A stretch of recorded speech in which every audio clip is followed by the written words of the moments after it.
Alrighty, we got another interesting one about, I guess, 3 or 4 days ago. 4 days ago, the Health Sector Cybersecurity Coordination Center sent out an alert, a sector alert, and this is that report for that alert. So, the title of this report is Social Engineering Attacks Targeting IT Help Desks in the Health Sector. So, HC3, which is Health Sector Cybersecurity Coordination Center, has recently observed threat actors employing advanced social engineering tactics to target the IT help desk in the health sector and gain initial access to target organizations. The threat actors continue to evolve their tactics, techniques, and procedures, which is known as TTPs, to achieve these goals. HC3 recommends various mitigations outlined in this alert, which involve user awareness training as well as policies and procedures for increased security, for identity verification with help desk requests. So basically, they're saying that these threat actors are using sophisticated social engineering tactics to con people into giving them more access than they should have, maybe making them believe that there's someone that works with them in the field in that organization. So basically, the report is saying social engineering is being used across the healthcare and public health (HPH) sector to gain unauthorized access to systems. What did I just say? Threat actors are employing sophisticated social engineering techniques to target an organization's IT help desk with phone calls from an area code local to the target organization. So they're basically picking up the phone and calling these places and trying to con them into giving them access. All right. So as you continue to read the report, though, it indicates that these threat actors have been successful and they have convinced IT help desk to enroll new devices in their multi-factor authentication process to gain access to corporate resources. So basically, they're saying something along the lines of, "Hey, it's me, Joe Schmo. I'm your CFO, and my phone's not working. I got a new phone. Can you help me initiate a new process for that new phone and phone number?" All right, so after they gain access, they target the login information related to payer websites where they then submit a form to ACH for changes for the payer accounts. ACH is the automated clearinghouse. It's the system or organization that allows electronic funds transfers between financial institutions.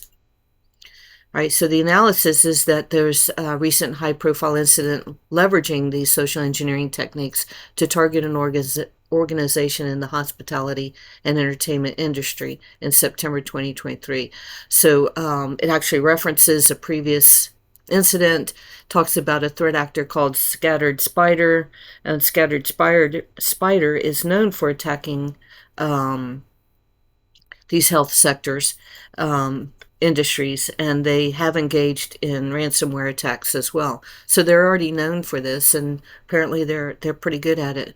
And then it talks about a particular deployment of a particular ransomware, and it says there's currently no public attribution for the incident in the health sector. Okay. While these campaigns in the health sector did not involve ransomware, these particular incidents that this alert is about, both of these incidents leverage spear phishing voice techniques and impersonation of employees with specific access related to the threat actors' end goals. All right, and then so now you have a comment about spear phishing voice, and it gives you an ID number T1566. So if you go to the MITRE site, it will tell you what T1566 is, and we'll do that in a second. And this is like a subset of spear phishing, or it's a specialty. And then it does reference again that spear phishing is a social engineering tactic. Okay, it's important to note that threat actors may also attempt to leverage AI voice impersonation techniques. And this basically is saying that watch out, this stuff is coming. There's a lot of availability for commercial tools already for creating voices that sound like certain people. And it's relatively easy to take your voice or someone else's voice, upload it, and have it matched. Okay, so patches, mitigations, and workarounds. Again, there's different mitigations. It really involves a lot of training and policy changes in your organization to try to prevent these and work around it. And so that's what this next section is about. Users can be trained to identify and report social engineering techniques and spear phishing attempts while also being suspicious of and verifying the identity of callers. And again, this is another MITRE ID number. We'll get to that in a minute. M, I think, stands for mitigation. And that I think that one's going to be about education, awareness training. Okay, so for organizations that are utilizing Entra ID, formerly known as Microsoft Azure Active Directory, the following recommendations from Mandiant have proven effective in mitigating against common TTPs, which is tactics, techniques, and procedures. All right, so Mandiant is an organization that is well known and widely respected and helps with cybersecurity. So I won't go through all of these, but it talks about enforcing a Microsoft Authenticator with number matching. It also mentions to remove SMS as one of the verification options. That way people can't say that they changed their phone as easily. Again, it says remove SMS as a verification option. It says to restrict multi-factor authentication to utilize it again. All right, so three comments about multi-factor. It says configure Microsoft Authenticator to require number matching for push notifications. It says create a custom authentication strength that specifies only password plus Microsoft authentication, which is push notification. Create or edit a new create a new or edit an existing conditional access policy. Oh, I'm sorry, I didn't highlight that one. So let's so conditional access is a kind of like if a user wants access, then they have to complete an action, and that's important, and that's a big thing now for what most people reference as part of the zero trust. Ensure MFA and SSPR registration. So SSPR is self-service password reset. And so make sure that that's secure by requiring users to authenticate from a trusted network location or ensuring device compliance. Microsoft has documented how to accomplish this. So basically that means you either have to be on their network on a company device or the device that you're using follows certain policies and has met certain requirements. And then the other one is block external access to Microsoft Azure and Microsoft 365 administration features by creating, again, a conditional access policy that allows access if users are authenticated from a trusted network location and or ensuring device compliance. And then it tells you here that you can read about that. There's a template for that. All right, and so then it mentions all of the references that it used for this report. There are actually some pretty good ones, and you'll see that there's one about the Caesars attack, American Hospital Association, Service Desk Institute. I think this is one of the better ones, and protecting the IT service desk from social engineering attacks. You know, social engineering, wow, it's the big one, and that's the one thing that is probably one of the hardest things to do, because you have to almost educate every single person and outsiders that work with your company and organization every day. And then Mandiant, MITRE, talking about spear phishing, and hospital IT help desks and sophisticated payment fraud scam by Steve Alder. All right, so let's go through some of the tabs that I pulled up as I was reading this. So healthcare and public health sector. All right, the healthcare and public health sector protects all sectors of the economy from hazards such as terrorism, infectious disease outbreaks, and natural disasters. Because the vast majority of the sector's assets are privately owned and operated, collaboration and information sharing between the public and private sectors is essential in increasing resilience of the nation's healthcare and public health critical infrastructure. The healthcare and public health sector is highly dependent on fellow sectors for continuity of operations and service delivery, including, and it lists some of these major important pieces to our infrastructure: communication, emergency services, energy, food and agriculture, information technology, transportation systems, water and wastewater systems. And then you'll see a sector-specific plan. And so this is at the CISA site. It's healthcare and public health sector. Right, and so then we also did CISA again, and we looked at MFA. And so MFA again is multi-factor authentication, and it helps you become more secure. And I think they have a motto. Let me see if I can find that motto. Prove it's you at two-step authentication. That is all right. And so here's the different ways to say multi-factor authentication, or MFA. You can say multi-factor authentication, two-step authentication, two-step verification, two-factor authentication, 2FA. And then this is what they'll ask for, and this kind of a cool graphic here. They will ask for something like a PIN, something you have, like your phone, and something you are, like your fingerprint or a face scan. All right, let's keep going. So automated clearinghouse, this is the one that I was telling you is associated with EFT. And right here it says the automated clearinghouse, ACH, is the primary system that agencies use for electronic funds transfer. With ACH, automatic clearinghouse, our funds are electronically deposited in financial institutions, and payments are made online. And so this is under Bureau of Fiscal Services. All right, Scattered Spider. This is one of the threat actors known for ransomware, and also targeting and focusing on help desk, social engineering, using actually picking up the phone and calling someone. What a thought. So they get extra credit because they actually have to talk to people. Okay, so it says the FBI and Cybersecurity Infrastructure, CISA, are releasing this joint advisory in response to recent activity by Scattered Spider, threat actors against the commercial facility sector and subsector. So this is a different alert, and the advisory provides tactics, techniques, and procedures obtained through the FBI investigations as recently as November 2023. And so this one says that their criminal group that targets large companies and their contracted information technology help desks. So this is interesting because it says right here, it says contracted information technology help desk. A lot of groups have their own help desk, so I wonder if that expands to all help desks.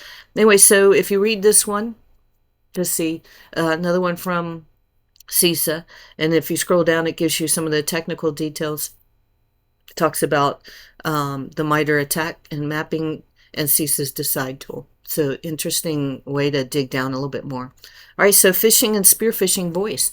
And so let me zoom in so you can read this a little bit better. Okay, this is on the MITRE site, and so you'll see the ID for T. I think that's a tactic.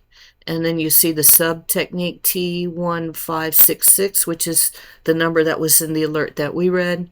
And it goes into explaining a little bit about this sub-technique. And so it says adversaries may use voice communications, pick up the phone, to ultimately gain access to victims' systems. Spear phishing voice is a specific variant of spear phishing. It's different from other forms of spear phishing in that it employs the use of manipulating a user into providing access to systems through a phone call or other forms of voice communication. Spear phishing frequently involves social engineering techniques such as posing as a trusted source, that's where the word impersonation comes, and/or creating a sense of urgency or alarm for the recipient. So increasing a sense of stress and urgency, and trying to make it feel important, that it has to happen now, and maybe trying to leverage a sense of status that caller, the fake caller, might actually have. So I'm the CFO, I need this now, you need to do this now, I gotta send a check overseas to pay your paycheck. And so this MITRE site is very good. I really recommend that you start looking at it and deep diving. And whenever you see ID numbers, at least look them up at least once. Alrighty. Preventing the harms of AI-enabled voice cloning. So this is from the FTC, and it's their technology blog. And again, just another article. This was from November 2023, announcing that a voice cloning challenge to address the present and emerging harms of artificial intelligence or AI-enabled voice cloning. And it proceeds to tell you that speech synthesis has been around for a while, mentions Stephen Hawking, and then it indicates that this is the technology is getting better and better, and it's going to be harder and harder for people to differentiate between the real person and an AI-enabled voice clone. And it just kind of talks about that a little bit here. So this is something that most cybersecurity teams and people will have to watch out for. I'll tell you, social engineering, that's the biggest one. I think people are going to have a hard time with that as time progresses. And so it's kind of a funny balance because they talk about new technologies. They always say AI, and so both sides can use it. You can use it to try to prevent, mitigate, stop, and but on the other side, the bad guys can use it to trick people, con them, social engineer them. All right, so now we're on user training, and again, there was in the article there was a reference to M1017, which is right here, M1017, and it talks about this mitigation, and this. If you drill down a little bit more, I forgot what the actual number was, but I think it was with training. And so this whole category right here under mitigations is for user training, and you'll see different ID numbers here. And let's see if I can remember the number without looking it up. I think maybe it was 1556. Don't remember. So we'll 1656 maybe, impersonation.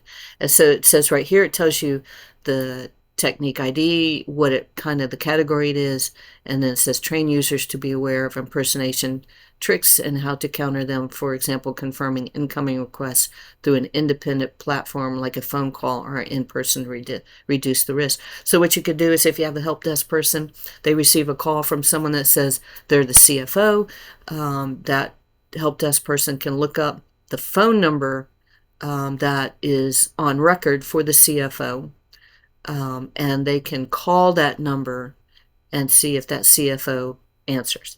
And so that's a small one, but that's one technique. And I think for some reason I have this one twice, so we'll skip that. And then I think I have something on Mandiant.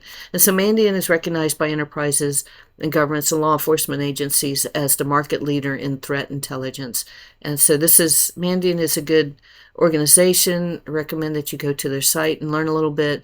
They are part of Google Cloud now, I think, and they talk about the research that they do and how they help organizations and enterprises. And so definitely worth a look and keep them on your radar. And I think I have one more tab to look at. Oh, the big one. Conditional access. What is conditional access? So this basically tells you what it is, and it's kind of a if-then kind of process. So if a user wants to access something, then they have to do something to get that done. So let me see if I can find that part. So let me just read this first paragraph. The modern security perimeter extends beyond an organization's network perimeter to include user and device identity. So this conditional access realizes that users and devices are part of their network, even sometimes when you're not on the network. Organizations now use identity-driven signals as part of their access control decisions. This one from Microsoft references Microsoft Entra. Conditional access brings signals together to make decisions and enforce organizational policies. Conditional access is Microsoft's zero trust policy engine, taking signals from various sources into account when enforcing policy decisions. And so a little graphic here. And one more paragraph, and then I'll let you guys go. Conditional access policies at their simplest are if-then statements. If a user wants to access a resource, then they must complete an action. For example, if a user wants to access an application or service like Microsoft 365, then they must perform multi-factor authentication to gain access. Let me go a little bit further. Administrators are faced with two primary goals: empower users to be productive wherever and whenever, especially with work from home. protect the organization's assets. So use conditional access policies to apply the right access controls when needed to keep your organization secure. And this one last important comment. It says, important, conditional access policies are enforced after first factor authentication is completed. So like if you are at work and you've already logged into your device, then you're going to have another enforcement. Conditional access isn't intended to be an organization's first line of defense for scenarios like denial of service attacks, but it can use signals from these events to determine access. And then there's a nice little graphic here. All right, so let me go back one more time to this article. And we'll go back up top. And so again, one more time, this is an alert from HC3, which is Health Sector Cybersecurity Coordination Center. And the title of the report is Social Engineering Attacks Targeting IT Help Desks in the Health Sector. It references some of their tactics, techniques, and procedures. This is a big focus on social engineering. It's a big focus on the importance of multi-factor authentication. It enforces the importance of trying to reassure and reconfirm that the person that you may be talking to on the phone is who they say they are, and mentions the threat actor who may be associated with this, which is scattered spider. Talks about spear phishing voice, which is a subcategory of spear phishing, and it reminds us that AI voice impersonation techniques are part of social engineering, and this is a big one that's coming soon, and you really need to be prepared to help figure that one out. And it talks about trying to train your employees, help them become more aware, and to identify and to report suspicious activity. Talks about Mandiant, talks about conditional access policies, talks about trying to make sure that you stay as safe as you can. And this is a good report, has a lot of information, a lot of terms to learn, and I hope you enjoy this. Thanks. See you later. Bye.